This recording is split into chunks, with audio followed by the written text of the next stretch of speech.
Yesu nashimwe cyane muvandimwe, nguhaye ikaze muri aka kanya mu ijambo ry'Imana nk'uko bisanzwe. Uri kumwe na Ntambara Emmanuel.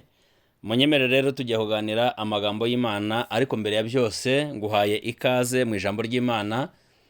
Ikindi gikurikiyeho, mwifurije Noheli nziza n'umwaka mushya muhiri. Uyu mwaka uzakubera umwaka w'imfura mu myaka. Uyu mwaka uzakubere umwaka w'umugisha wo kugera kuri byinshi utigeze ugeraho.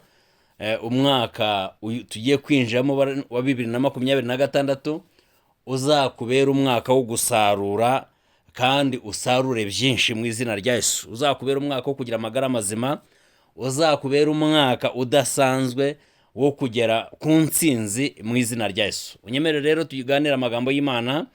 Tujye gusanga muri Matayo 21 ku murongo waho, tugiye kureba ku murongo waho wa 18. Matayo 21 ku murongo wa 18. Hanyuma turagenda tuganira aya magambo, ndetse tuze kugenda tunarisoma ahantu hagiye hatandukanye mu izina rya Yesu. Ijambo riravuze ngo bukeye bwaho mu gitondo kare asubira mu murwa arasonza. Uwo ni Yesu washonje. Ngo abona umutini iruhande rw'inzira, arawegera asanga utariho imbuto keretse ibibabi gusa. Arawubwira ati, ntukere imbuto iteka ryose. Muri ako kanya uruma. Icyo si gitangaza kuri Yesu. Noneho umva icyo tujya kuganira rero. Ngo abigishwa babibonye baratangara bati, mbega uhereye ko wuma muri ako kanya? Yesu arabasubiza ati, ndababwira ukuri yuko mufite kwizera mudashidikanya, mutakora nk'iby'umutini gusa, ahubwo mwabwira n'uyu musozi muti shinguka utabwe mu nyanja. Imana yo mu ijuru nishimwe. Aha niho tugiye kuganira. Ijambo ravuze ngo Yesu arabasubiza ati, ndababwira ukuri yuko mufite kwizera mudashidikanya, mutakora nk'iby'umutini gusa. Mufite kwizera mukuyemo gushidikanya, nimwakora nk'iby'umutini, nimwabwira umutini ngo wume gusa, mwakora ibirenze iby'umutini. Imana yo mu ijuru ikuremere kwizera mu izina rya Yesu. Aravuga ngo muramutse mugize kwizera, mwabasha guhagarara mugategeka uyu musozi ugashinguka. Mwabasha guhagarara mu bushobozi bwo kwimura ibintu bisa nkaho byabaye karundura. Imana y'amahoro iguhe umugisha kandi iguhe kwizera. Uramutse ufite kwizera, ntiwakora nk'iby'umutini gusa. Uramutse ufite kwizera, ntabwo wakora ibintu biraha bigaragarira isi cyangwa bigaragarira amaso asanzwe. Wakora ibirenze imitekerereze y'abana b'abantu. Wabasha gutegeka umutini ugashinguka ugatabwa mu nyanja. Icyo Yesu yaravuze ni iki? Ufite kwizera uhagarara imbere y'inyanja itukura, warambura ukuboko igacikamo kabiri. Iyo ufite kwizera uhagarara imbere ya Yorodani yuzuye, isendereye, ndetse amazi yararenze inkombe. Ufite kwizera ishobora byose. Ufite kwizera umuremyi w'ijuru n'isi. Ubasha kwinjira muri gakondo y'iwanyu ugahindura amateka y'iwanyu. Iyo ufite kwizera winjira muri Yorodani yararenze inkombe. Iyo ufite kwizera ukizera Imana yaremye ijuru n'isi, ubasha guhindura situwasiyo. Imana ifite ubushobozi bwo kugukura ku cyavu ikakwicaranya n'ibikomangoma.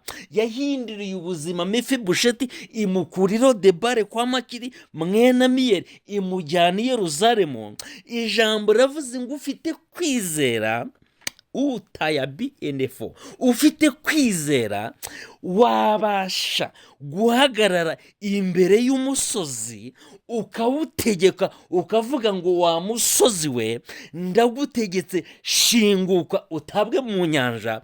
Ufite kwizera ufite ubushobozi bwo kwimura ubukene, ugahamagara umugisha irembo ry'umugisha rigafunguka.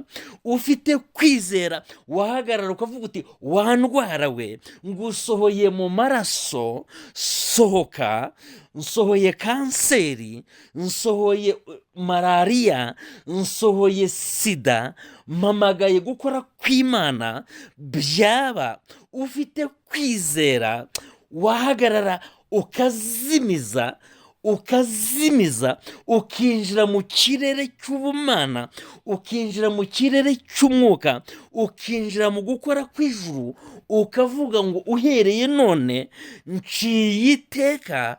Wa ndwara we ndakuranduye, waba ukenewe ndakuranduye, wanyatsiwe ndakuranduye, ninjiye mu kubaho kw'Imana. Ijambo rivuze iki? Umukozi w'Imana, Imana yaramubwiye, ibwira Yosuwa, iramubwira ngo Yosuwa, ejo uziyeze ubwira Abisiraheli bitunganye, kuko ngiye gukora ikintu gikomeye muri mwebwe ntikigeze kibaho. Mugiye kubona imbaraga nshya, mugiye kubona gukora gushya, mugiye kubona amavuta mashya. Kandi cyongeye kuri ibyo, wowe Yosuwa mwene Nuni, ngiye gutangira kugukuza, ngo ukurize mu maso y'Abisiraheli batakwemera, ngo ukurize mu maso y'abasaza batakwemera, ngo ukurize mu maso y'abaso wanyu batakwemera. We mwene Nuni, ngiye gutangira kukwemeza abantu. Kandi ikindi gikurikiyeho, ngiye kubana nawe, ngiye kubana nawe, ngiye kugendana nawe, ngiye gusabana nawe, ngiye kubana nawe nk'uko nabanaga na Mose. Uwiteka Imana nyir'icyubahiro ibana nawe mu izina rya Yesu. 2026 tugiye kwinjira, ukubera umwaka wo kugendana n'Imana, ukubera umwaka wo kwizera Imana. Imana igukoresha ibidasanzwe, ukubera umwaka udasanzwe wo guhindurirwa amateka. Ukudepotaka yasi inivo. Imana ishobora byose igendane nawe muri uyu mwaka 2026, uhinduka umwaka w'intsinzi, uhinduka umwaka wo gukoreshwa ibikomeye, uhinduka umwaka mu izina rya Yesu wo gusarura ndetse no guhunika cyane. Imana y'amahoro niguha umugisha mwinshi mu izina rya Yesu. Bibiliya iravuze ngo rero, mwaramuka mufite kwizera kudetaka ya pinifo osayi, mukaba mufite kwizera guto cyane kungana n'akabuto ka sinapi, mwaramuka mudesansofo benegrayi, mufite kwizera guto. Ndashaka kukubwira ko Imana si umuntu ngo ibeshye, ibyo yakubwiye izabikora. Waba ufite kwizera guto cyane, wabasha kwinjira mu kirere cy'ubumana, ukinjira muri frekanse y'umwuka, ugakurura imbaraga zishobora byose, zikwinjiza muri gakondo, zikwinjiza mu munani wawe, zikwinjiza mu mbaraga, zikwinjiza mu bihe bidasanzwe. Ijambo ridekora sakita ya binigra, ijambo riravuga ngo mwaba, haleluya, mwaba mufite kwizera kungana n'akabuto ka sinapi. Si mwakora nk'iby'umutini gusa, ngo ahubwo mwakora ibirenze iby'umutini, mwakinjira mu kirere cyo gushingura imisozi.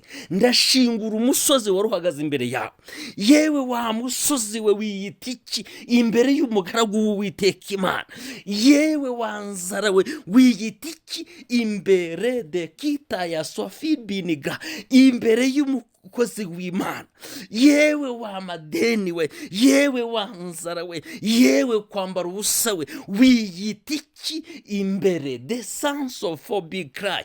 Yewe wa bushomeri we, wiyita iki imbere y'umugaragu w'Imana? Ngo mwaba mufite kwizere menefo guto cyane kungana n'akabuto ka sinapi, mwabasha gushingura uyu musozi ugatabwa mu nyanja. Mu izina rya Yesu Kristo wa Nazareti, Uwiteka Imana hagararane nawe.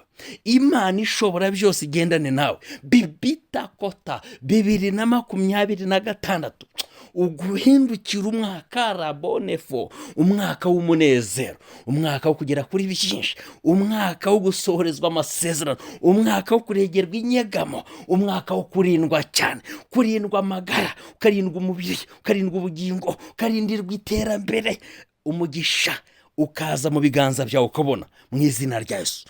Udita ya bini fopa asayi, Imana ihagarane nawe mu izina rya Yesu Kristo wa Nazareti. Amen.